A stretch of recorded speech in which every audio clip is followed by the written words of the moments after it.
Hey everybody, I gotta do at least 5 more CPU defenses to upgrade a bunker.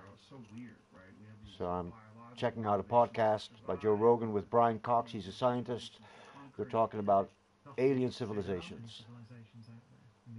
This hasn't happened in other places. The question is, how often does it happen, and how widely spaced are the civilizations? And I think they're very widely spaced, and I think there may be one or two per galaxy on the average. But that, as you said, what you said it beautifully. What else can we think? Right. And what else do you want? I mean, I think what it says is you have to take responsibility for all those things, those spiritual things that you think about and the emotional things you think about. You are responsible for that. You are that, right? That, whatever that is, it exists in you, and it will only exist for a short amount of time. And so, make the best of it would be my view. It's so unbelievably compelling, though, to consider the idea that somewhere out there's another civilization that may be even more advanced than us, and this thought of it is just so attractive. It's incredible. There should be, if civilizations are common, or even slightly common, then there should be civilizations ahead of us. Yes. Because there's been so much time. But wouldn't you want to see what that's like? Yeah, I mean, we've been so around. Compelling. You imagine the time scales. We've been around as a civilization. Let's give, say, 40,000 years. That's not civilization. Been around, let's say. The galaxy is pretty much as old as the universe. It's 13 billion years worth of time. So the idea that there are no civilizations arose, 100 million years ago, 200 million years ago, 1 billion years ago.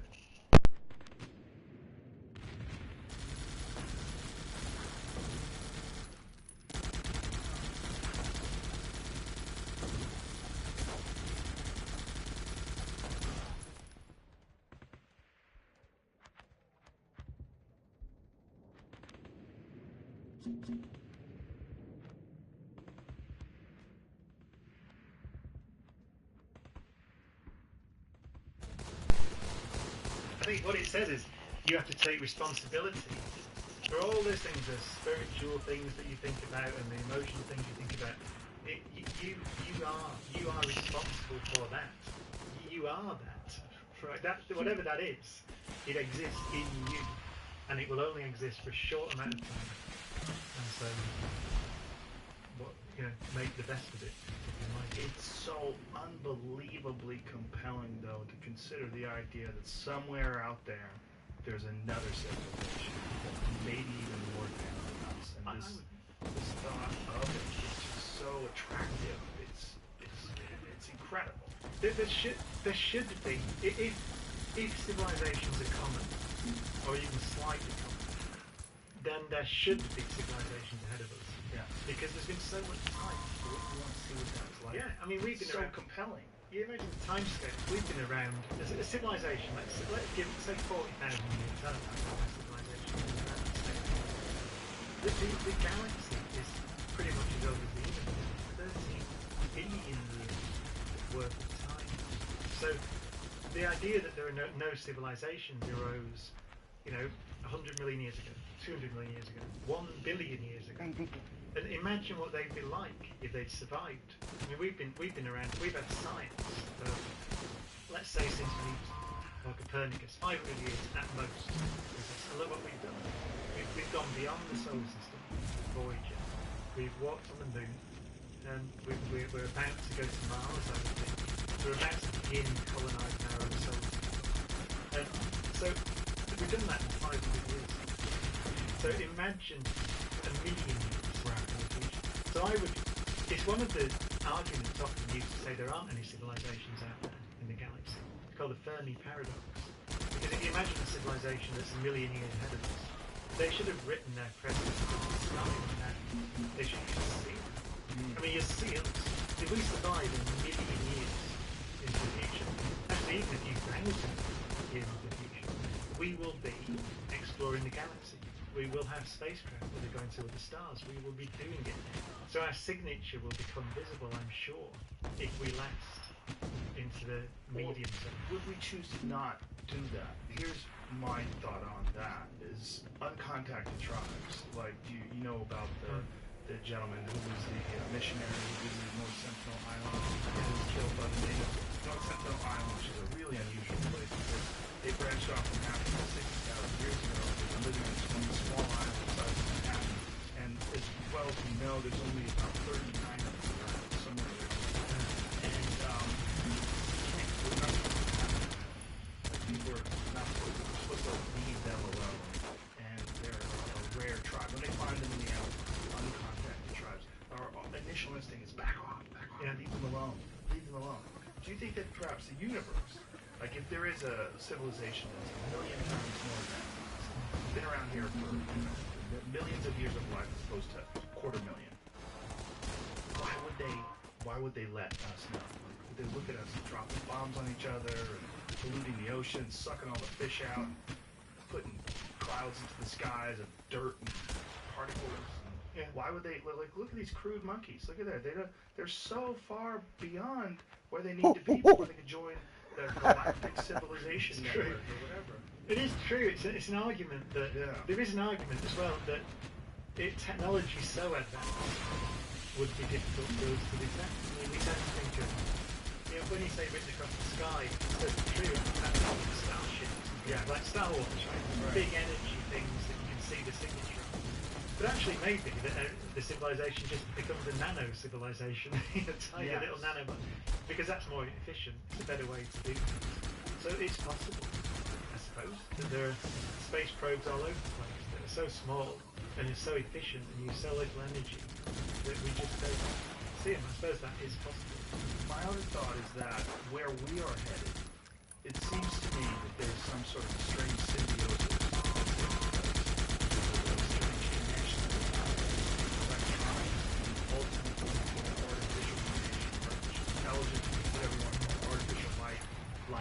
Something that's created by carbon-based beings, cellular beings that isn't cellular, but also acts like life.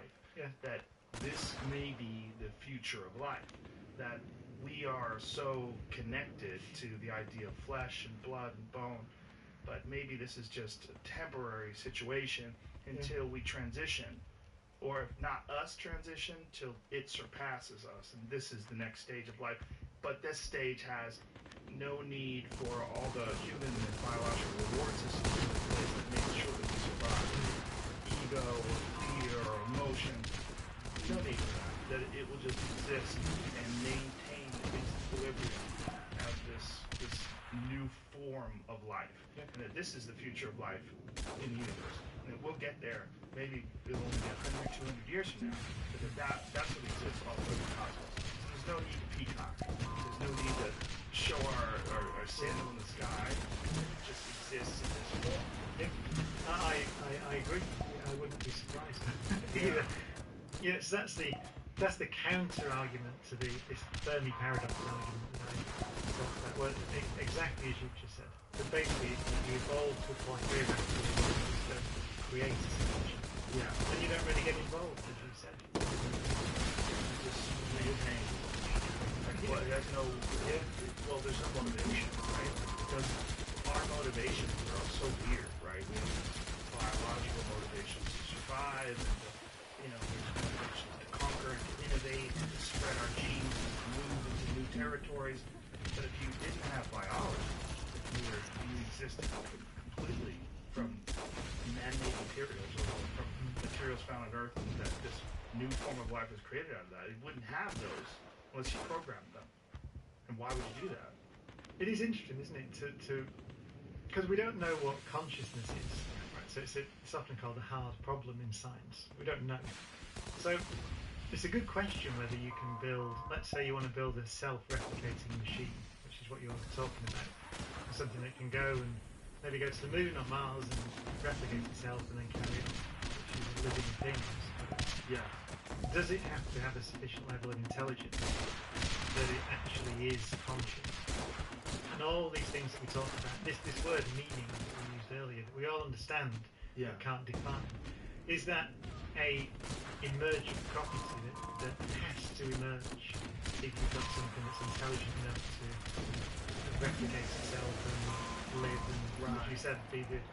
I don't know the answer, but it's worth considering that this thing, this what we emotion, meaning, love and fear and all those things, are just the things that happen when you are intelligent.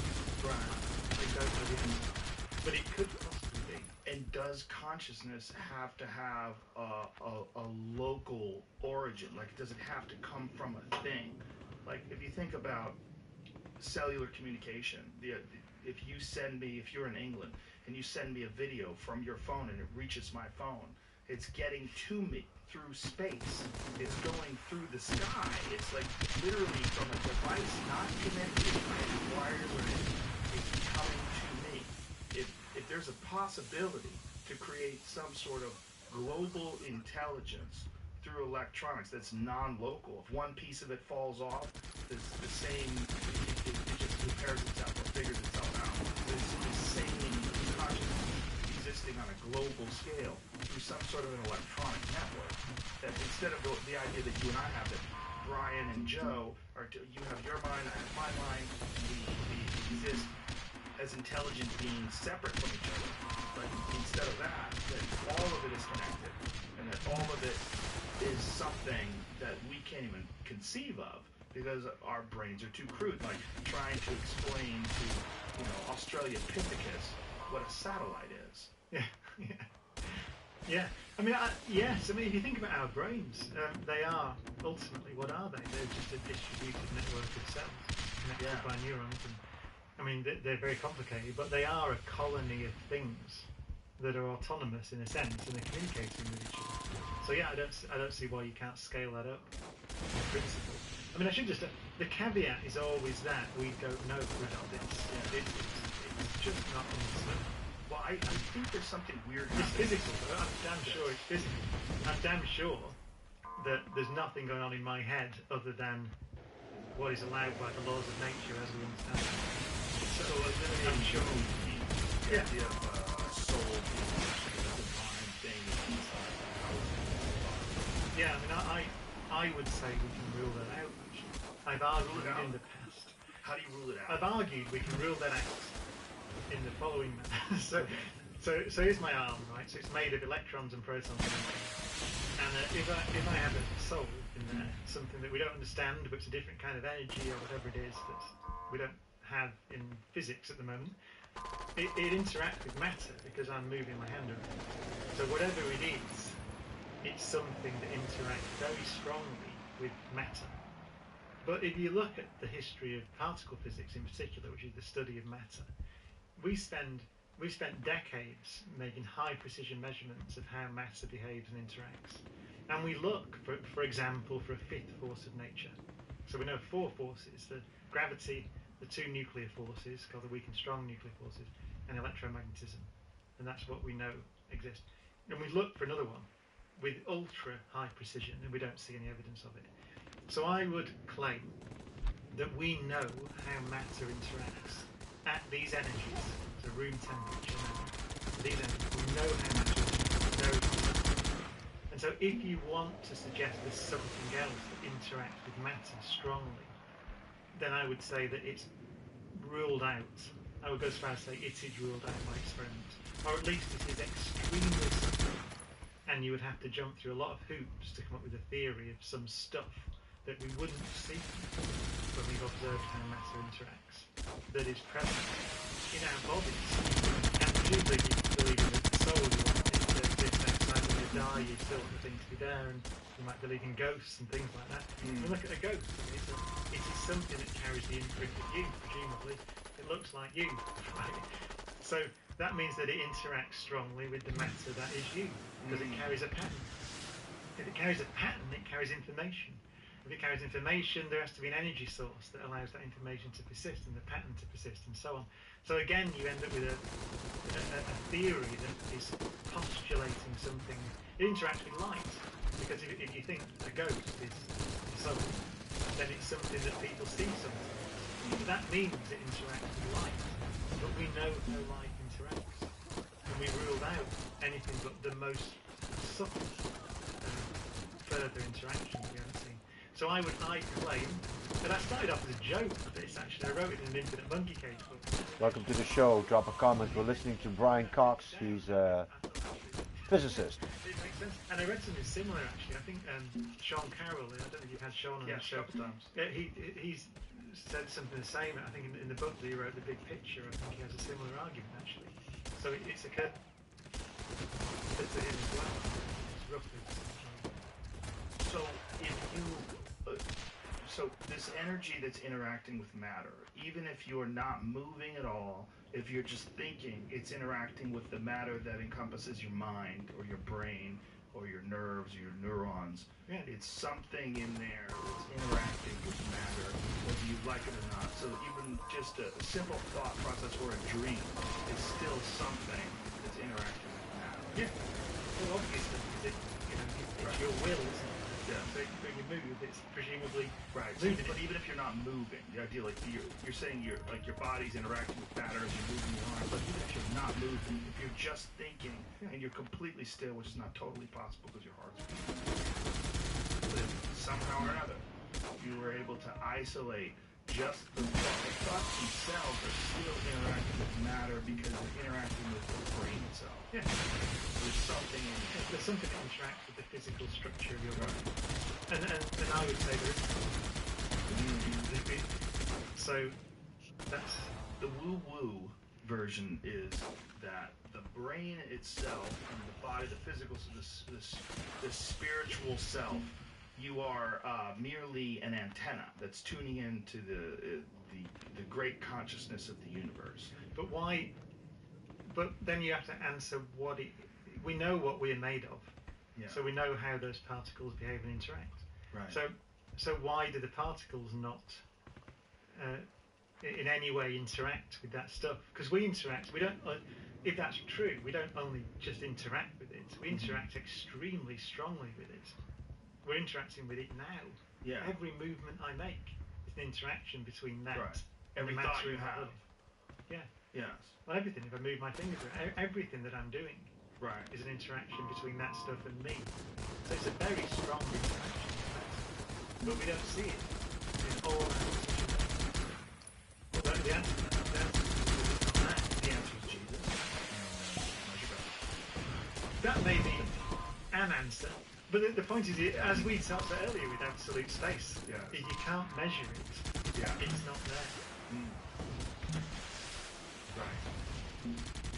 But for whatever reason, for people, there is some incredible motivation to find a divine something or another. There's something greater than this physical being. That there's something. What do you think that is? Like, what is that compulsion? We've already sort of talked a bit about it. I think it goes to the heart of this question of what it means to be human. So I would say that being human, the answer to I don't have the answer to the meaning of it all, but an answer would be we are small, finite beings, which are just clusters of atoms. As we said before, they're very rare, but we understand roughly how they came to be. And we have a limited amount of time, not actually unfortunately, but because of the laws of nature. And the laws of nature forbid us to be immortal. Immortality is ruled out by the laws of physics. But also, actually, what's interesting about if you look at the basic physics of the universe, Big Bang, then the physics is driven by the fact that the universe began in an extremely ordered state. It was a very highly ordered system, and it is tending towards a more disordered system at the moment, and that's called the second law of thermodynamics. And it's that basic common sense thing that things go to shit, right? That's basically the second law of thermodynamics. And what we strongly suspect, and I would say no, is that in that process of going from order to disorder, complexity emerges naturally for a brief period of time. So it's a natural of the evolution of the universe that you get a period in time when there's complexity in the universe. So stars and planets and galaxies and light. and civilizations, but they exist because the universe is decaying, not in spite of the fact the universe is decaying. So our existence in that sort of picture is necessarily finite, necessarily time limited, and it is a remarkable thing that complexity has gone so far that there are things in the universe that can think and feel and explore it. And I think that is the answer. If you want an answer to the meaning of it all, it's that you are part of the universe because of the way the laws of nature work. You are allowed to exist, but you're allowed to exist for a temporary, for a small amount in a possibly infinite universe. One of the biggest mind-blowing moments, I think, of my limited comprehension of what it means to be a living being was when I found out that carbon and all the stuff that makes us has to come out of a dying star. Like that alone is this very strange cycle of these enormous fireballs that forge the material that makes Brian Cox. Like what? That one alone, that there's some Come on, go get him. strange loop of biological life that comes from stars, which is like the most elemental thing that we can observe. We see these things in the sky. We see the sun in the sky. It's this all-powerful ball of fire, and that is where the building blocks for a person come from. I know. So they will be from the carbon atoms in our body. That you're right. They all got made in stars because there's none of it at the Big Bang. There's only hydrogen and helium, tiny bit of lithium to be precise, but nothing else. And so it was all made in stars, and it's probably from different stars. You know, the atoms in your body, they're not all from one star that cooked it and then died. There'll be a mixture of stuff from many stars in your body now. And I agree with you that what more do you want? You know, when I see people who go, I want more. Shoot. Than that. I want more. You know, there must be more to it. What do you mean? The ingredients in our bodies were assembled in the hearts of long dead stars over billions of years. I need another 100K. Okay. Temporary structures that can think and feel and explore, and then those structures will decay away again at some point, and in the very far future there'll be no structures left. So there we are. We exist in this little window when we can observe this magnificent universe. Why do you want any more? Well, and so I think I think a lot of people aren't aware of all the information, right? And then I think on top of it, for some people, it's so overwhelming. Yeah. This concept of 13.8 billion years of everything to get to this point that we're at right now, it's so overwhelming that they want to simplify it. They want to put it into some sort of a fable structure, something where it's something that's very common and similar and familiar. Yeah, I agree, but I think that's the journey that we go on. The real treasure, I think, is in that journey of trying to face the incomprehensible. Yes. It's in that realization that it's almost impossible to believe that we exist. Right? Yes, right. But that's a wonderful thing. Yeah. And I think that's what I think you miss out. I think if you decide to simplify it because you don't want to face that, you don't want to face the infinity that's out there in front of us, and you don't want to face those stories, as you said, that you look at your finger and its ingredients cooked in multiple stars over billions of years. That's to me a joyous and powerful thing to think about. Yes. And I think you're missing out if you don't want to face that.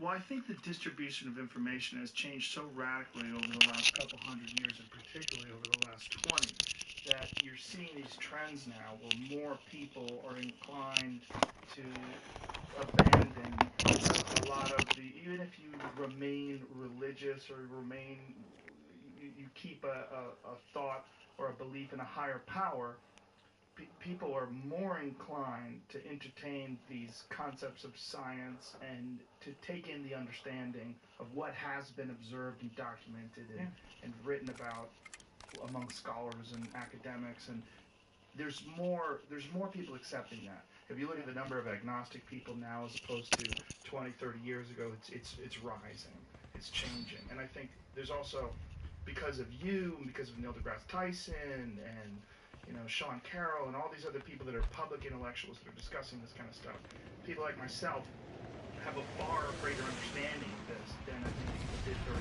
40 years ago. Yeah. And that trend is continuing, I think, in a very good direction. Yeah. I mean, I don't. What we should say is that science, we don't know all the answers, so we don't know where the laws of nature came from. We don't know why the universe began in the way that it did, if indeed it had a beginning. So we don't know why the Big Bang was very, very highly ordered, which is ultimately, as Sean Carroll actually mentioned, often points out, and he's right, that the whole difference, the only difference between the past and the future, the so-called arrow of time, is that in the past the universe was really ordered and it's getting more disordered. And that's that necessary state of order at the start of the universe, which is really the reason that we exist. That's the reason, because the universe began in a particular form. We don't know why that was. So we will probably find out at some point, and it'll be something to do with the laws of nature. But so I'm always careful. I don't want to. Science can sometimes sound arrogant, right? It can sometimes sound like it's the discipline of saying to people, "Well, you're not right." Yes. Yeah. Yes. And it's not the discipline of saying you're not right. It's saying this is what we found out. Yeah. So I like to say that it provides a framework within which, if you want to philosophize or you want to do theology or you want to ask these deep questions about why we're here, you have to operate within that framework, because it's just an observational framework. Yes. So everything we've said is stuff we've discovered. It's not stuff that someone made up. Like we understand nuclear physics. We can build nuclear reactors, for example. So we understand the physics of stars. So we understand that the stars built the carbon and oxygen, and we know how they did it. And we can see it, because as I said before, if you look far out into the universe, you're looking way back in time. And as you look back in time, you see less carbon and less oxygen. So we had a direct observation that in the earliest universe there wasn't any, because we can see it. Now we see that there is some, and we know how it was made. So I think it's important to be humble when you talk about science. You're not saying this is the way that it is. I mean, you got it in a sense, but it's not able to answer ultimate questions at the moment. It's not able to answer even whether the universe had a beginning or not. We don't even know that. And I gave a talk to I was asked to give a talk to some bishops in the UK about cosmology. And I said, great fun. And so when I gave him this talk, and at the end I said, I've got some questions. So if the universe is eternal, and it might not be the beginning. If it's eternal, what place is there for a creator? That's a good question. Right. They didn't have an answer, of course, right? An eternal creator. But I think that it might be eternal, and we might discover that. And we don't know, but we might. So I think my point is that these other human desires, it's very natural. Religion is a natural thing for people. You see it all across the world in different cultures. But I think that in the 21st century, religion needs to operate within that framework. If it's going to operate, there are still great mysteries, and it is appropriate to think about what it means to be human. And I've given you my view of what it means. But I don't think the problem comes when your theology or your philosophy forces you to deny some measurements. These things are measurements. We're not saying, it's not my opinion that we measured it. It's like an opinion to the distance from LA to New York. You can't have an opinion on that. Right. You know what it is. And it's the same, it's like, these things, that people say the earth is flat or whatever. It isn't, and we've measured it. So it's just stop it. But that doesn't mean you can't be spiritual and you can't be religious. I would say it doesn't mean you can't believe in God or gods. That's not ruled out by science. But some stuff's ruled out. Well, I love the way you communicate this because it takes into consideration human nature. And like, I love Dawkins. He's fantastic. I think he's very, very, very valuable. But he likes to call people idiots. And the problem with that is people go, fuck you, you're an idiot. Like, is a natural inclination when you insult people to argue back and to sort of dig their heels in. And you don't do that. And I think that's very important. And I think that a guy like Dawkins just gets frustrated. All these years of debates with people, educators saying ridiculous things, a bit of a curmudgeon, you know, and he seems to be softening as he's getting older. Well, he's an evolutionary biologist, Yes. and that's the front line in Yes. some sense, isn't it? Yes, it is. You know, I mean, the thing about particle physics is that you don't get a lot of shit with the things that you're talking about. Whereas I think evolutionary biology is right there. So I understand his frustration. Oh, absolutely.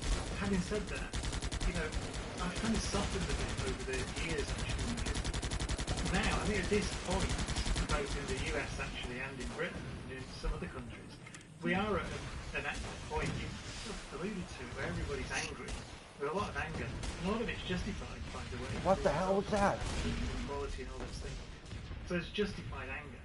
But it seems to me that there are people of goodwill who need to band together to diffuse the anger in our societies. Otherwise we won't have countries like the United States. Yeah. So the United States, because it's uniting everybody, you've got the American flag there. You know, so there's a sense of belonging, identity and togetherness in the country which you've got to preserve.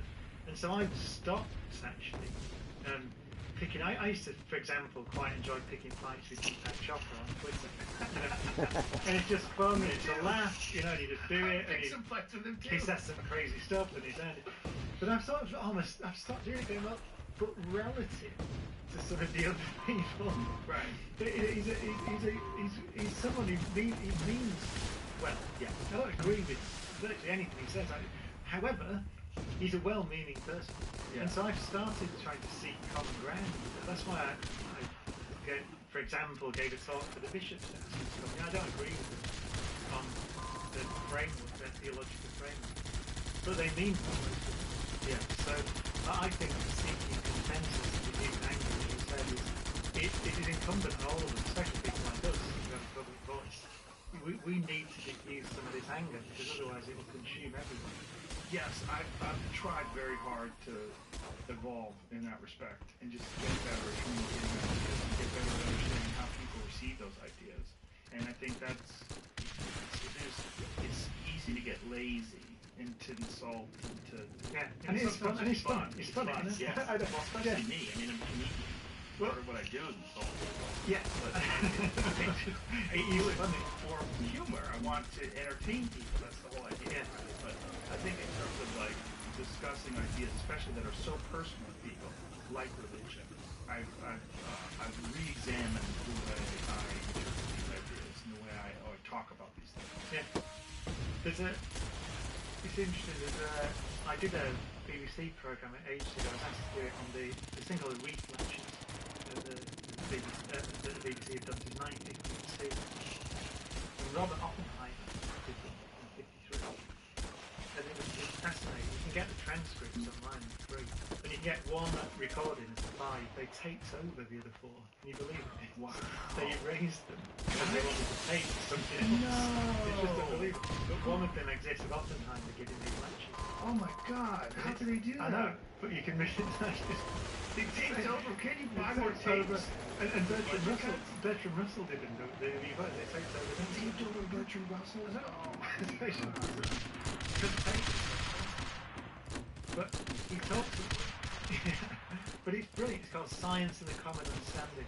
And they weren't very well received because they thought he was going to talk about the Manhattan Project. So they thought he was going to talk about the atom bomb, you know, because he ran it basically. But he didn't. He talked about how thinking like a scientist, which means thinking in the way that nature forces you to think, can be valuable in other areas. That's an insight in itself. The great thing meet science with nature forces you to think. You can't have an opinion. You can't have an opinion about gravity. Right? If you jump off the building and hit the ground, that's it. It doesn't matter what your opinion is. And he said, so you think about, for example, quantum mechanics. So sometimes you think of a particle like an electron. So sometimes it points at behaviour, brilliant little thing, a pool ball that bounces around. But sometimes it behaves like an extended thing, like a wavy thing. And nature forces you to hold both ideas in your head at the same time in order to get a complete picture of the object, a description of an electron. And he said that's the valuable thing about quantum mechanics. Unless you're doing electronics or inventing lasers, you don't need to know this stuff. But if you want to learn how to think, it's valuable because it forces hold different ideas in your head. It's really teaching you how to do this. It's teaching you the example he uses this because I think he had problems with McCarthy and all those things, didn't he? So you think he's writing in the 50s. So he said you can be a communist, which in his definition would be that you think the needs of the many outweigh the needs of the few. Right? So society is all that matters. Or you could be a libertarian, right? The far conservative end, where you think that the individual is the only thing that matters, and that's it. But actually, of course, to have a functioning society, you need a mixture of the two. And you can weigh one way or the other. But you need to hold both ideas in your head at the same time. And he said that's where the valuable thing is. It forces you into modes of thought that are valuable. And that's what we're talking about here. We're talking about absolute positions are always just a blinkered sort of subset of what's actually happening. You can't understand the world by being an extremist. Yeah. You've got to hold all these views in your head. Well, I find that so often on this podcast because I talk with people I agree with and disagree with, and I always try to put myself in the head of the person that I disagree with. I always try to figure out how they're coming to those conclusions or where they're coming from. Yeah. And I think it's so important to not be married to ideas. I got a conversation with someone about this, and they said, like, sometimes you change your opinion a lot. I go, yeah, I do. I do. As if it's a bad thing. I'm flip-flopping. I'm not a politician. Like, I'm not flip-flopping. I'm thinking. Yeah. I'm not sure. I'm not sure. Like, I will have one opinion on a thing, whether it's a controversial thing like universal basic income. I'll change my mind 100% in 2 weeks. Yeah. No. Now I think it's probably a good idea. Yeah. And then I'll go back and forth. No. People need it's as cruel as it seems. They need motivation. And I don't know. I bounce around with these things. Yeah. But I've tried really hard as I've gotten older to have less absolute opinions. Yeah. Yeah, Richard Feynman, another great physicist, wrote a similar essay at a similar time to Oppenheimer. And he also worked on the Manhattan Project. And it's called The Value of Science. I think that was 1955. And they both shared, actually, a surprise, I think, that they were still alive. Because they thought that the power they'd given to the politicians, the absolute, would destroy everything. They didn't think that the political system would control it, and it did. So that's an remarkable thing. Yeah. We're still here. But in that essay, he said that the most valuable thing about science is the realization that we don't know. And he said in that statement, he calls science a satisfactory philosophy of ignorance, by the way. And he said in that statement is the open door, the open channel, he called it. So if we want to make progress, we have to understand that we don't know everything, and we have to leave things to future generations, and we can be uncertain and change our minds. And he said that it's a great last line. I can't remember exactly what he says, but he said it's something like, it's our duty as scientists to communicate the value of uncertainty, the value of freedom of thought to all future generations. That's the point. That's what freedom of thought means. Freedom of thought means the freedom to change your mind. Well, the fact that that's what democracy is, if you think about it. Democracy is a trial and error system. So it's the admission that we don't know how to do it. Therefore, we'll change. Every 4 years, we'll change the president. Or every 8 years, we'll change the president. Why?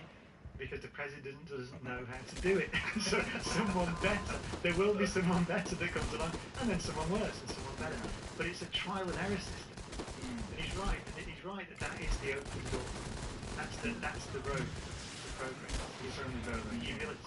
Yeah. One of the things that I love so much about Bertrand Russell and about Feynman was how human they were. They were very human.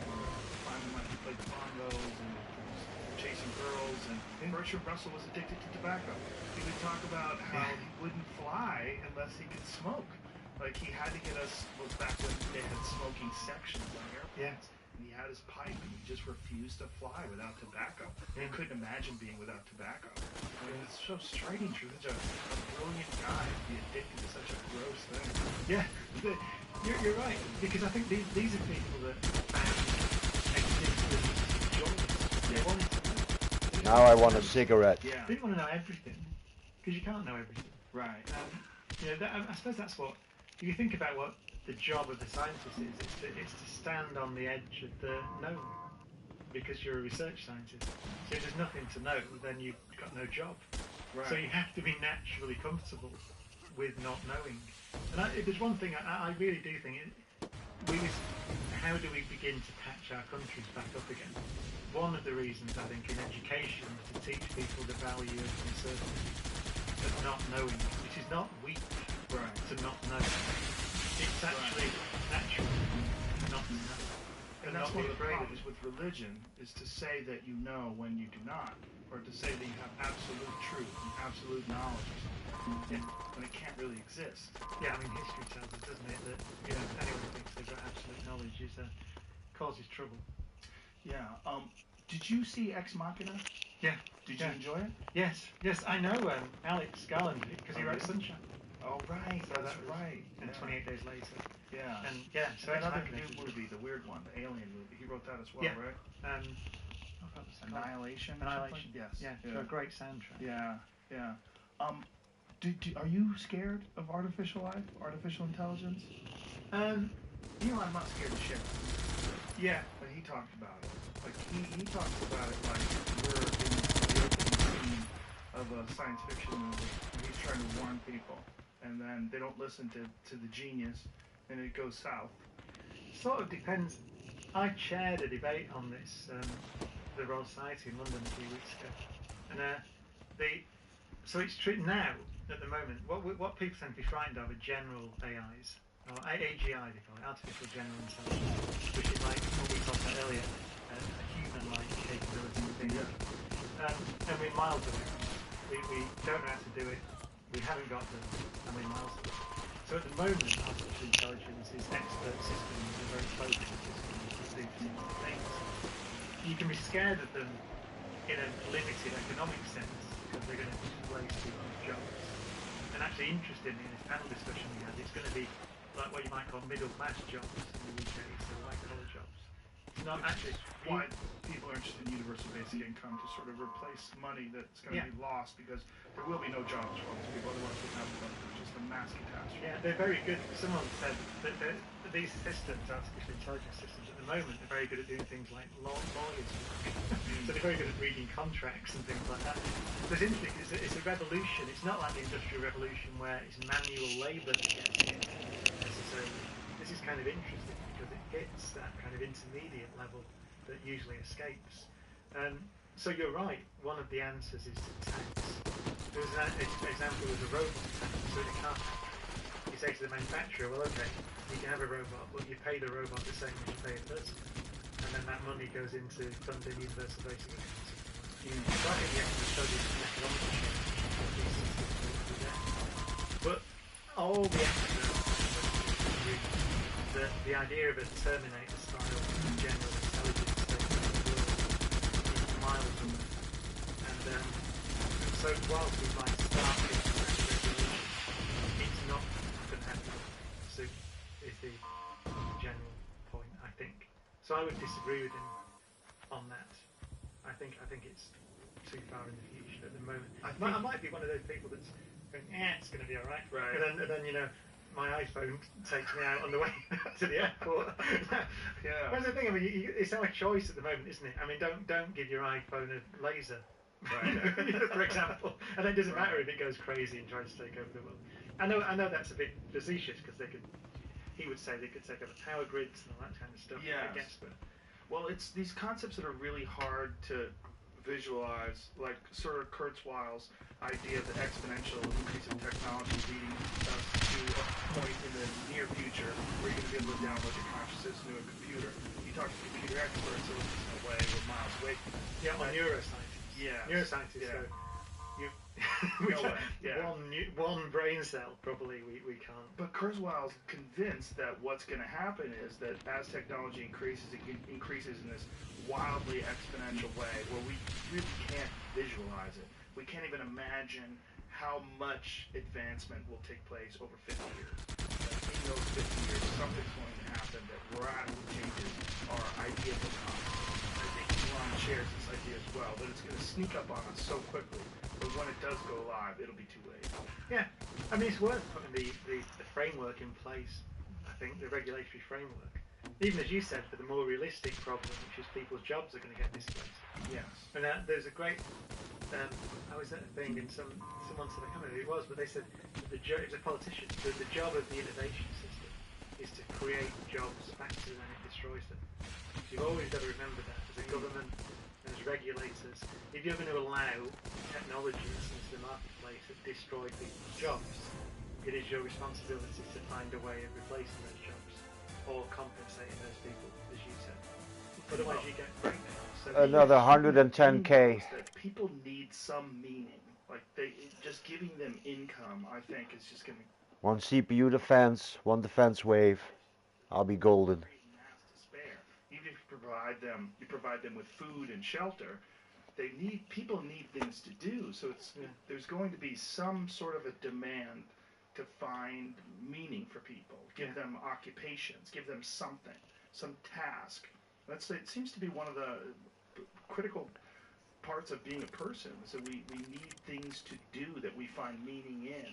You know, like you were talking about, we're the only things that we know of that have meaning, that find meaning and share meaning and believe in that. We're going to need something like that. If universal basic income comes along, I don't think it's going to be enough to just feed people and house them. They're going to want something to do. If a person is you're doing something for an occupation and this is your identity, and then all of a sudden that occupation becomes irrelevant because the computer does it faster, cheaper, quicker. These people are going to have this incredible feeling of despair and not being valuable. Yeah. I mean, the utopian sort of version of this is that everybody gets to do what we're doing now, which is make a living from thinking and creating and all that kind of, so that's the utopian ideal is you don't need to do the stuff, the job that you don't really want to do in the factory. Right. You can do the thing that humans are best at. But I agree, that's a very utopian view. Yeah. Does everybody want to do that? Well, because if everybody had an interest like that, if everybody went on to make pottery and painting and doing all these different things they've always really wanted to do, and their needs are met by the universal basic income money that they receive every month. But boy, there's a lot of people I don't think have those desires or needs, and to sort of force them onto them at age 55 or whatever it could be, it seems to be very, very difficult. Yeah, I agree. I agree. Yeah, it's a big challenge. But I think that in concept, at least, it's inevitable that we do have some sort of an artificial intelligence that resembles us, or that resembles something like Ex Machina. If people choose to create that, we choose to create it in our own image. But that's very godlike, isn't it? God created us in his own image. Yeah, and again, I don't know. When I talk to people in the field, as you probably have most of them say, don't do it. Yeah. It's really right. It's going to be miles away. So maybe I'm hiding my head in the sand a bit, but I don't think so. I think we'll know it. I don't think anyone's going to do it accidentally. Right. So I don't think it's just suddenly going to be upon us. I think we will see ourselves acquiring that capability. We'll see ourselves getting close. We'll see those systems beginning to emerge, and then we'll think about it. I think 200 years ago, if you wanted a photograph of something, if you wanted a picture of something, you had to draw it. I mean, there was no photography 200 years ago. Yeah. I mean, just think of that. It's almost inconceivable. No automobiles, no photography. What was automobiles? Well, maybe there was some sort of machine that drove people around. Something close. Trains earlier than that. Right? You go back 500 years, you're almost out. Yeah. It's crazy. Oh, we've been quick. It's so fast. It's so fast. I mean, and then this, what we're doing right now, is there's people right now in their car that are streaming this. So they're in their car, they're listening as they're driving down the road. Maybe they have a Tesla. Maybe they have an electric car. They're driving down the road, streaming to people talking, where it's ones and zeros that are broken down in some audible form, and you can listen to it in your car. That is bananas. Yeah. We've been quick. So quick. Well, think of the world, the internet. I mean, it's not long. I mean, I remember it being invented. Yeah. Well, certainly the web. When did you get on? So the web, well, it was very early for me because I was in doing particle physics, and of course the web comes from CERN, the www bit. Right. So certainly in the early 90s, I was involved in that, in the university environment with email and that kind of stuff. So I don't know when you could have a web browser that just, the only sites that were NASA, and NASA was one of the early sites. It was very little else. When did you become involved with CERN? So that would be, I started doing particle physics in 1995. That mortar, though. When did the Large Hadron Collider go wrong? Then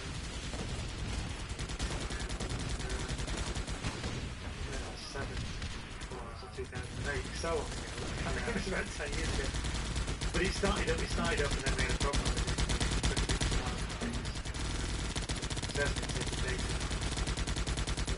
It's a tremendously successful thing now, and it operates beyond its design capabilities. It's quite incredible.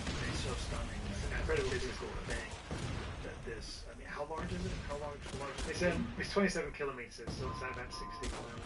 16 miles, and it's a circular, sort of a building. Yeah. Well, it's a big tube. I mean, you think basically it's mainly under France, and it accelerates protons around in a circle. Both ways, they want one speed to one way, and they go around 11,000 times a second. So that's very close to the speed of light, 99.99999% speed of light. And then we cross the beams and collide the particles. And in those collisions, you're recreating the conditions that were present less than a billion seconds after the Big Bang. So we know that physics. So going back to what you said about the carbon and the oxygen, we can trace that story back way beyond the time when there were protons and neutrons, when there were quarks and gluons around, and go all the way back, and the Higgs boson doing its thing back then. And so we can see all that physics in the lab.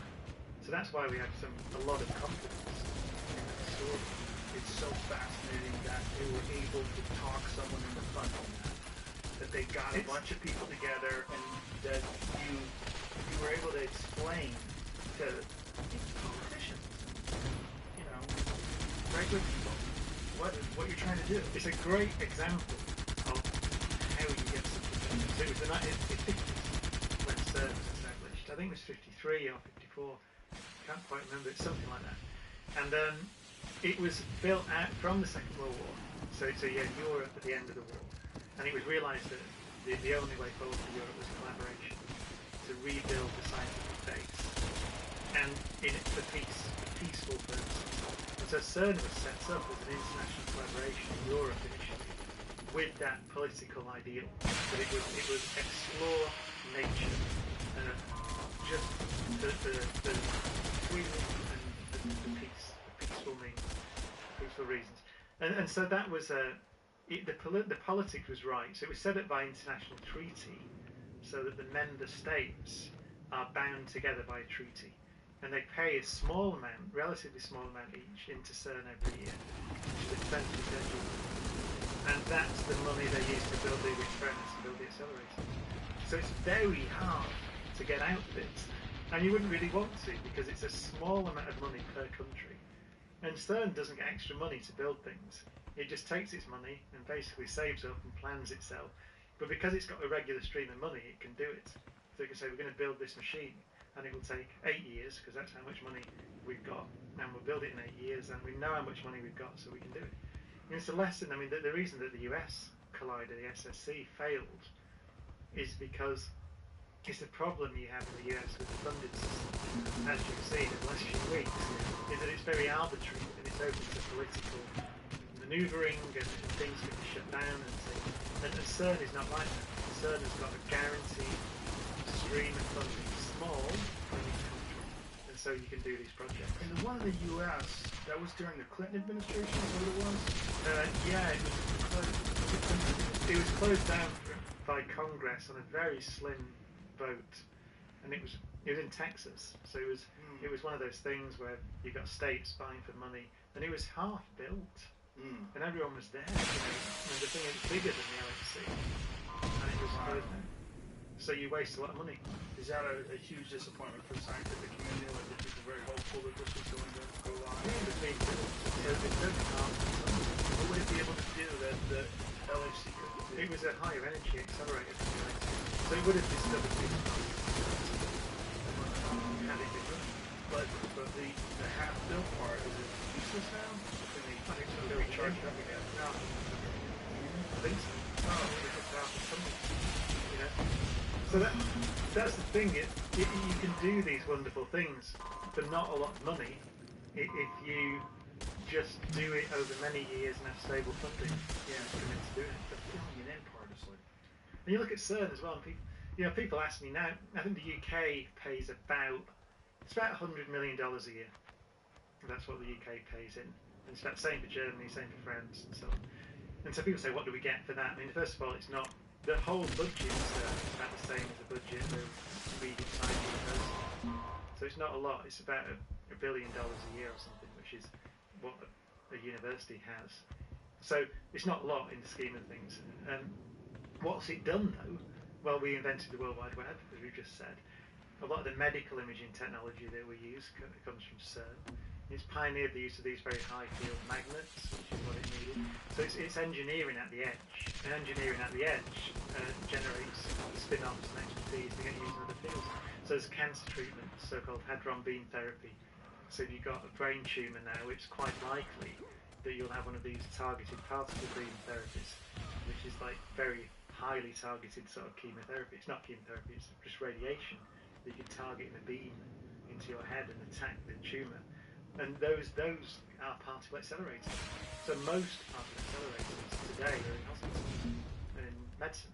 Wow. But they came from doing particle physics. So the spin-offs of these big experiments at the edge of our capability are always in medicine, which is why they were funding at these very low levels.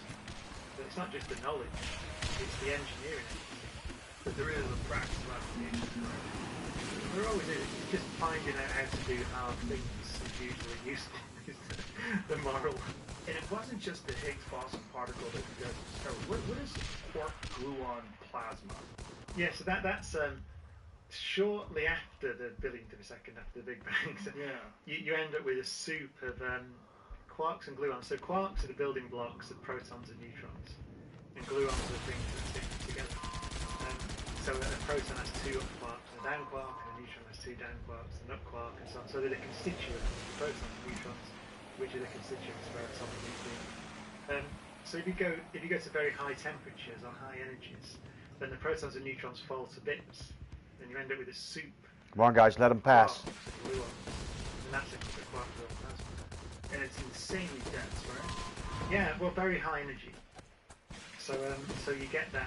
So we've been exploring that because we don't only collide protons together, we collide lead nuclei together or silver nuclei together. And that's when you make these kind of soups of nuclear matter, very hot nuclear matter, to explore that physics, that nuclear physics. And I was reading something about the weight of that stuff. That, like a sugar cube. Like what is the actual weight? Well, it depends how dense it is. So the thing I remember is that the sugar cube is a neutron star material, which is it depends. So I don't know with the quark gluon plasma. I don't know what number you're. There was something. It was one of those things after the discovery they were talking about the massive weight of quark gluon plasma and. They're like almost incomprehensible. Yeah, I don't know the number, but something crazy. Yeah. Now, once these, you got something? Oh, here it is. 40 billion tons. Oh my god, a cubic centimeter would weigh 40 billion tons. Oh. Good lord. I didn't know that. I know David actually. That's so University of crazy. Birmingham. Yeah. The densest matter created in the Big Bang machine. Yeah. What are they doing right now? It's closed for engineering and upgrades. Upgrades. Yeah, I mean, one thing we're trying to do is, one of the things in particle physics is that you want as many collisions per second as you generate. And we have a collision, we have what's called a bunch crossing at LHC. We can vary it, but it's something like 25 nanoseconds. So it's really, we get a lot of collisions per second. And the more collisions per second you can get, the more chance you have of making interesting things like Higgs particles or whatever else may be out there waiting to be discovered. It's possible there are other particles out there that we haven't yet discovered that could be within the reach of the LHC. And if this one that was in Texas had gotten built and it was more powerful than the LHC, you'd have even more opportunity to do something like that. Yeah. Now, when these things are created by these collisions, how long do they last? Oh, fraction. So the general rule in physics, in particle physics, is that the more massive it is, and the more things it can decay into, that's what it'll do. So basically, the heavy things decay into light things. And so the stable particles are things like electrons, and some of the quarks, and the up quarks and down quarks are stable things. But so everything tends to decay very fast. So we're talking fractions, billions of seconds, fractions. And how are they registering its existence? Like, what is being used to measure it? So what you see, you collide. At the LHC we collide protons together. And protons, we've got loads of stuff in them, loads of gluons, the quarks. So you get a big mess first of all. So most of it's a load of particles just spraying out, which you're not interested in. But sometimes when let's say a couple of the gluons bang together, and they can make something interesting, like a top quark or a Higgs particle. What's a top quark? The top quarks are very heavy. There's 6 quarks. So there's up and down, charm and strange, bottom and top. Charm and strange? Yeah. So strange was literally in the 50s when we discovered that. Someone said that's really strange. So it's a strange and new kind of particle. And so we have 6 quarks, and they're in 3 families. So the up and down are one family, and then the charm and strange another family, and top quark the third family. And so for some reason, so the only particles we need to make up you and me are up quarks, down quarks, and electrons. But for some reason, there are 2 further copies of those which are identical in every way except for so there's the charm and strange quark, and a heavy electron called the muon. And then there's the top and the bottom quark, and another heavy electron called the tau. And that's it. So there's this weird pattern that we don't understand. So it seems like you only needed the first family to build a universe. Right. But for some reason, there are 2 copies. Now, And the heavy ones decay into the lighter ones is the point. So when you make them, they're not around very long. And just to answer your question, what happens is that when they decay, they throw their decay products out into our detector. So we take a photograph of the cascade of particles that comes from these heavier particles decaying. And the trick is to patch it all up to see work out where it came from. Wow.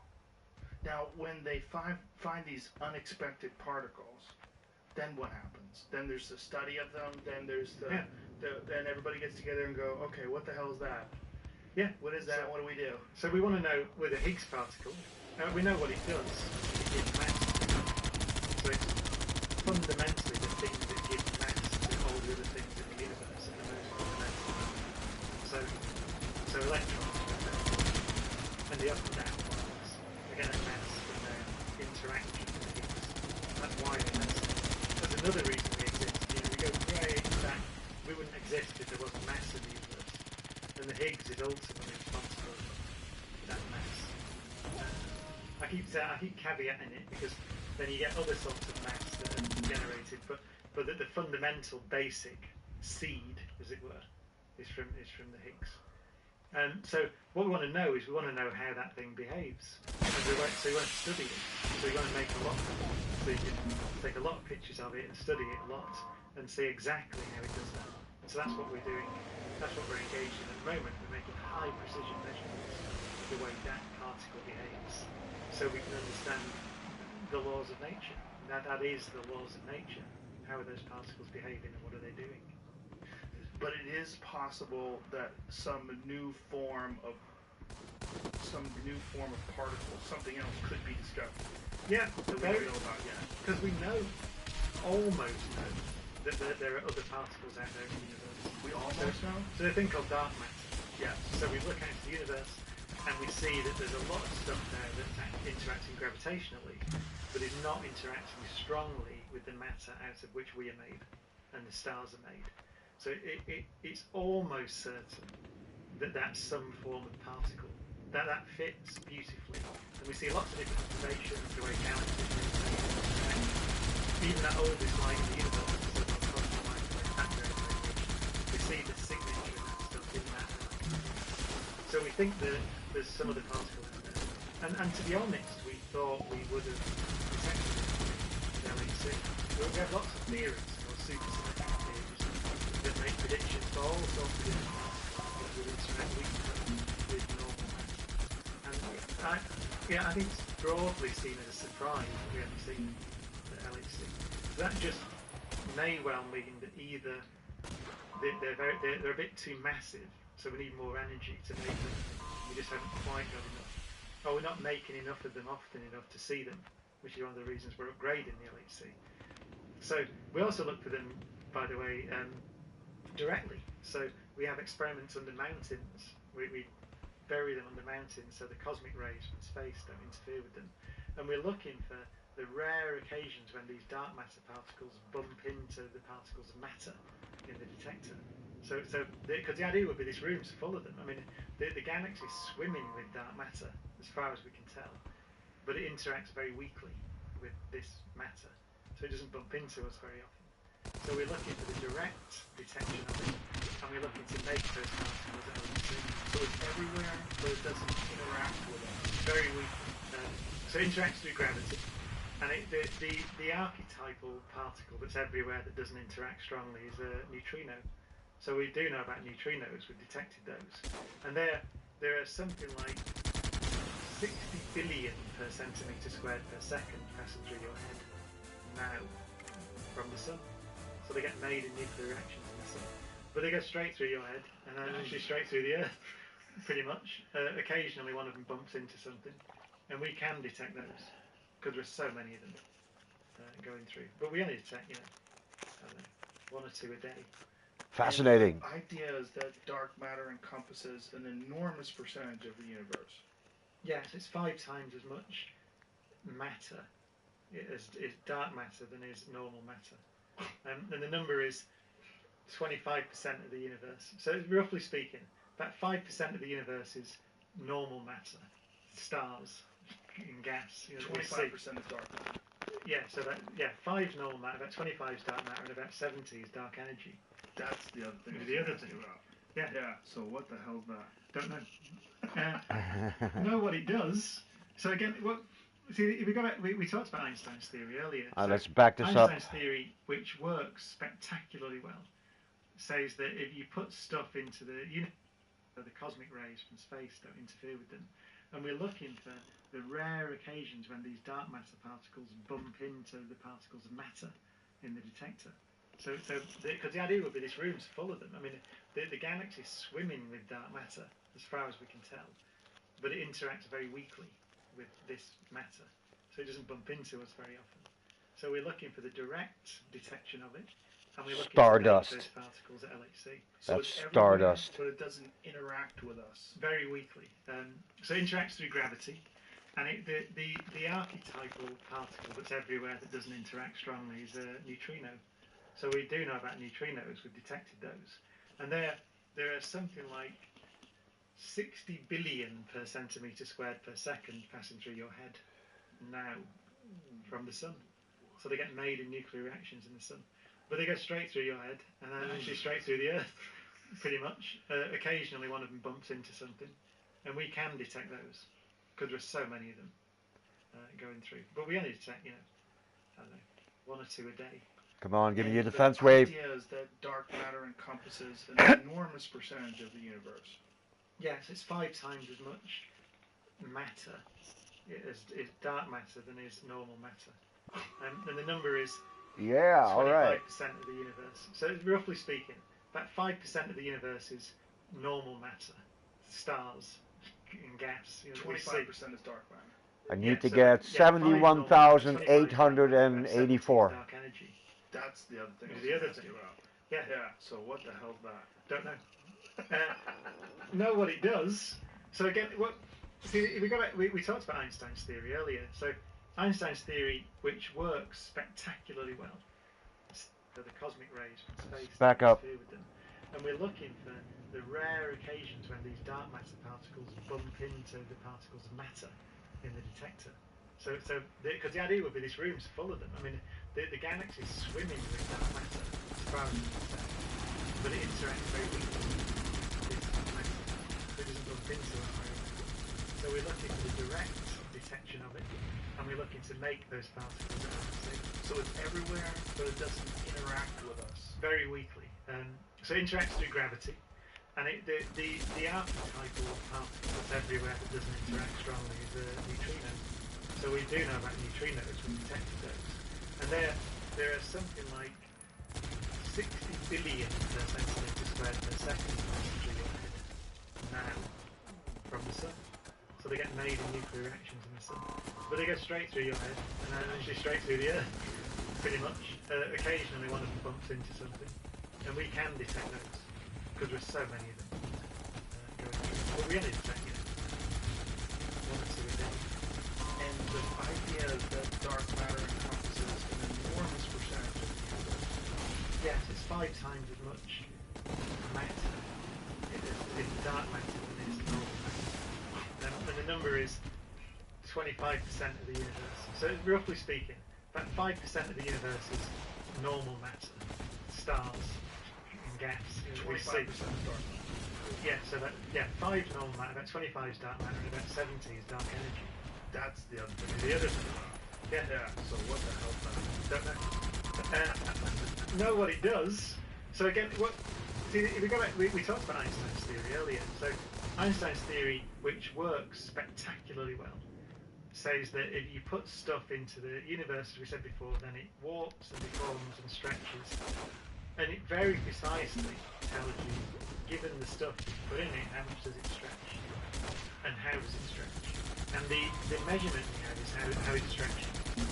So we observe, the thing we observe is how the universe is expanding and how that expansion rate is changing and how it's changed over time. So we have very precise measurements of that. So then we can use the theory to tell us what's in it, given that we know how it's responding to that stuff. And that's how we discover dark energy. So we notice that the universe's expansion rate is increasing. So the universe is accelerating in its expansion, which is exactly the opposite of what we thought. Now this is in the 1990s that we discovered that. So we can work out what sort of stuff and how much of that stuff you need to put in the universe to make that happen. And that's where we get these numbers from. Was there resistance to that when that was first proposed? Yeah, I remember one of my friends at Brian Schmidt got the Nobel Prize for that. And then I remember I talked to him and he said, he was a postdoc, I think, at the time, so a young researcher. And he's making measurements of supernova, the light from supernova explosions, which is so bright that you can see them probably billions of years. And he noticed that if you look at the data, the light is stretched in the wrong way. So we look at the stretch of light that travels across the universe. And the universe expands, stretching the light, it changes the colour. And he noticed that there was a discrepancy, which said that the expansion rate is speeding up. It's been speeding up for, I think, something like 7 billion years or so. It's been speeding up. So he thought that he'd done something wrong, because so he checked it and checked it and checked it, and he couldn't find anything wrong. So he did what a good scientist does, which is he published it so that somebody else could find out what he'd done wrong. And he said that he thought it would be the end of his career. He thought he'd be a laughing stock. He got the Nobel Prize. It is strange. Wow. It's a great lesson. It means that if you're sure that you can't see what you've done wrong, then you publish it. It goes back to that thing about humility as well earlier. You know, what we ultimately, we're not trying to be right. We're trying to find out stuff. And so a good scientist will be really happy if they turn out to be wrong because they've learned something. Now, it's good that he turned out path because he got the Nobel Prize. Now, when he received the Nobel Prize, this concept started being discussed. Get him again. What was the initial reaction to it? Well, it's interesting because it's allowed in Einstein's theory, and it was in Einstein's original theory. So it's got a name. It's called the cosmological constant, and that's it's just allowed in the equations. And Einstein actually introduced it initially because Einstein's equations strongly suggest that the universe is expanding or contracting and not just static. So even before we'd observed anything, Einstein had a theory that suggested that the universe is just not static, and actually really strongly suggests that there's a beginning. Right? So the theory itself, on its own, suggests that you can see that if the universe is stretching today, then it must have been smaller in the past, right? Everything must have been closer together, let's say that. There's a man actually called Georges Lemaitre who worked independently of Einstein but at the same time in the early 1920s, before we even knew there were other galaxies beyond the Milky Way. And they noticed that the equations suggest the universe might be stretching. And so he wrote to Einstein and said, your theory suggests there was a day without because he thought if everything's expanding now, then it must have been closer together in the past, and so there might be a time when it was all together. And he was a priest, so he was a Belgian priest. So I think, I wrote about this, and it's kind of my interpretation, but I think that he was more predisposed to accept what the equations were telling him, because at the beginning, an origin, the priest is really a nice thing, because it tells you the creation event. Yeah. And Einstein tried to dodge it and put this allowed term into his equation, which is the stretchy term, to say, well, if it's all kind of contracting or something, can I put something in to make it stretch a bit to balance it all out so it can be eternal? So, and you can't make it eternal that way. But he tried it, then he took it out and called it his biggest blunder. Taking it out was his biggest blunder? No, he called putting it in his biggest blunder, or at least some people think what he'd done was miss the prediction of the Big Bang, really. So by trying to fiddle around to have a static universe that's stable, he missed what the equations were screaming, his own theory was screaming to him, which is that no, the universe expands or contracts, and he missed it. Right? So I think that's probably what he meant by biggest blunder. But in any case, he took it out, and then later in the 1990s, it turns out that no, it's there. But it's really small. It's tiny effect. But it's still dominating the universe now. And it will dominate even more in the future.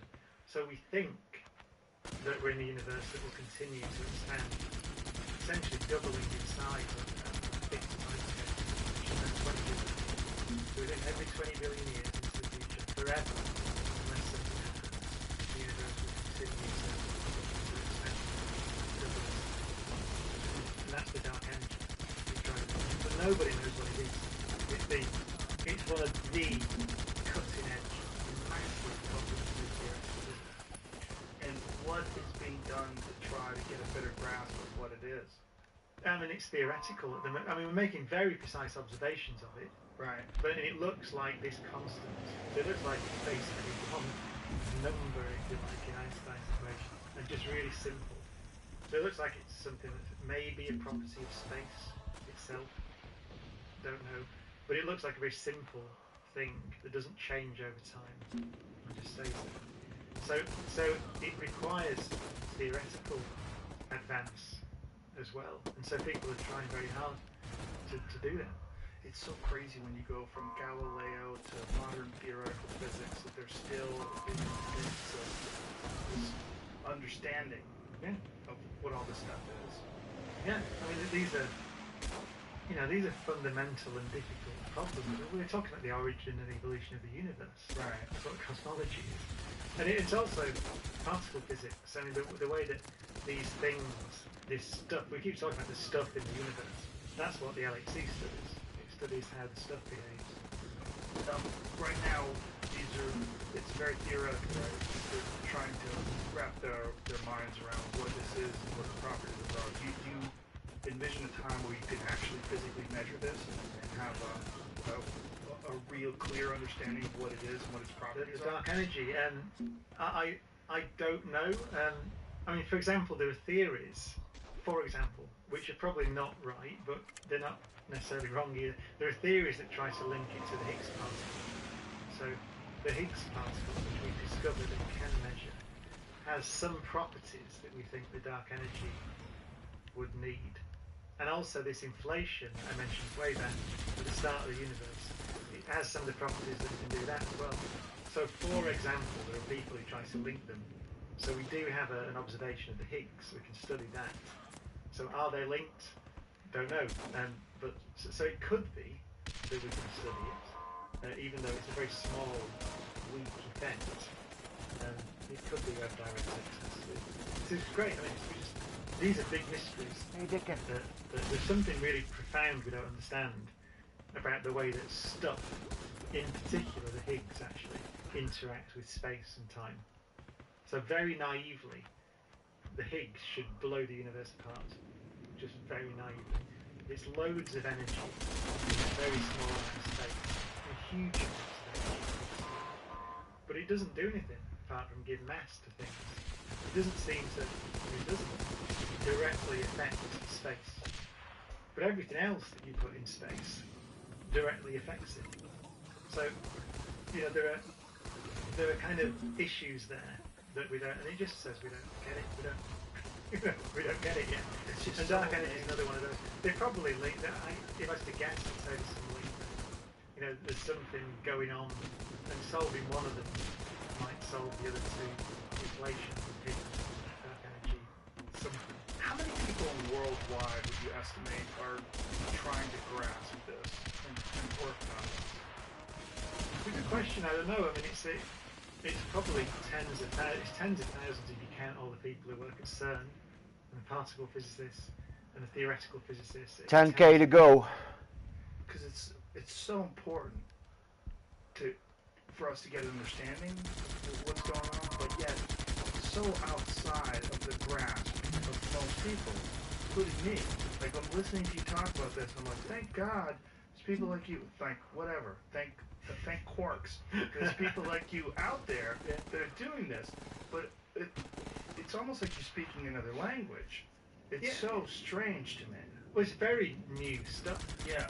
I mean, even when I was at school, so when I was at university, we hadn't discovered the top one. We sort of knew it was there. We thought the Higgs might be there, but we had no idea what it was. So we're moving, in my career, we're moving quite fast. And you're right, these are the most fundamental questions. Why is the universe the way it is? And even possibly, why is there a universe? Right? We're away from that yet, but if we're ever going to answer that, it will be by doing stuff like this. And this is all addressed in this live show that you do, this worldwide live show. And certainly also the consequences of not the consequences of knowledge, but the cosmology is terrifying, as we started with. And so I think as we've said, it raises questions. It makes quite vivid questions that we all have about, what are we doing here? Like so I try, and I think this goes all the way back to me really being into Carl Sagan. You try to link it to things that people think about naturally. And that's why people are fascinated by this stuff, because they do actually think about it. It might not be with the right names or the right words or the right facts even, but they're thinking about, how did I get here? How did I come to exist? What is the future? Do we have a future? What was our past? These are universal questions, I think. Yeah, they certainly are. And the way you're doing this with your live show, you were saying that you have an enormous visual aspect to it as well. We have we it, we have the biggest screen we can get in every venue, and it's LED. It's one of the state-of-the-art modern LED screens. So they're like Lego, and you can build them. So you fill the venue with it. So at Wembley Arena, and it's 30 meters wide or whatever by 8 meters high. It's enormous. You must have a huge crew carrying all this Yeah, stuff that's around. 16 or 18 people. It's like a rock and roll show. And at some of the venues we're doing it in North America, in Canada, they're a bit smaller venues, but we just fill it with screen as much as we can get. And then the graphics, a lot of the graphics I have were done by D-Neg, who did Ex Machina actually, and Interstellar. Oh, And wow. the reason I chose them. I rang them up and goes, please, please, will you do this? And they said, how much money have you got? And because it's way lower than Chris Nolan. And they did it. And they just liked the idea of these messages and these ideas. So they use the software that they use for Interstellar to create images of black holes. Wow. And they use general relativity. They code into their graphics software. Whoa. So they can rate Whoa, how dope is that? light around black holes. You can move the camera around the black hole and it traces the way all the light moves around. If you remember those amazing, the gigantic movement of the black hole in Interstellar, that's a simulation. It's not an artist's impression. It's a simulation of what Einstein's theory told us the black hole will look like. And so I can use that to talk about what happens when you fall into a black hole. What would you see watching someone fall in? And you can explain all that using Einstein's theory. The idea that it's kind of a well-known idea, it's a bizarre idea. That 2.5K to go. If I was to fall into a black hole and you were watching, you'd never see me fall in. You'd see time slow down. My time slow down as you watch me. So in the end, I'd just slow down and slow down and slow down. And then I'd get frozen on the event horizon and just fade away as an image, a reddening image on the event horizon. So time passes at different rates if you move close to the black hole or far away, because space and time are distorted by the mass of the black hole. And so I talk about all that, but I talk about all that with this incredible image, which it's so high resolution, by the way, that it was higher resolution than they used for Interstellar, because my screen's so big. So we need a special machine to play it. You can buy the most expensive Mac Pro in the world, and it will not play this stuff. So I love that. From a geek perspective, it's brilliant. You have to have a special video player to play the damn thing. So it's just like a series of CPUs all attached together in some sort of a supercomputer? Yeah, it's one of those. It's one of the big sort of visualization graphics things. But these files are like they are 20 video because there's so many pixels. The pixel resolution, this is really neat. Pixel resolution is 6,400 by 1536. My screen. It's a lot. Yeah. It's a lot. They're huge ones. Are you coming to Los Angeles with this? Yeah. When? I did the Montalban Theatre in May, the end of May. I'm there. If Yeah. I'm here. Well, there we go. Oh yeah, no, you got to come. Okay. 24th of May. Oh, you're in San Diego as well. San Diego, Jose. I gotta see one of these. Yeah, I gotta go to one of these. it's going to be great fun, and however much stuff we fit into the theatre. Picture you too. Look at that nice jacket on. So, yeah, someone gave me that actually. I managed to That's cool. scrounge that. But it's cool because you look like a cool guy. Like you're a cool guy with space behind you. Yeah. Wow, that's awesome, man. Well, listen, thank you so much for doing this. I really appreciate you. I appreciate everything you're doing. It's awesome. No, thank you. I always enjoyed it. I loved it last time. People still talk about it when I was on last time. More people ask me about meeting you than virtually anybody else. That's honestly. crazy. You know Well, what I'm saying? get ready. What's he like? Because it's like 100 times more popular than it was back then. It's going to be very strange now. But thank you again. Really appreciate it. I can't wait to see your show. And there you have it. Great timing. I'm gonna reboot and start working on my squad.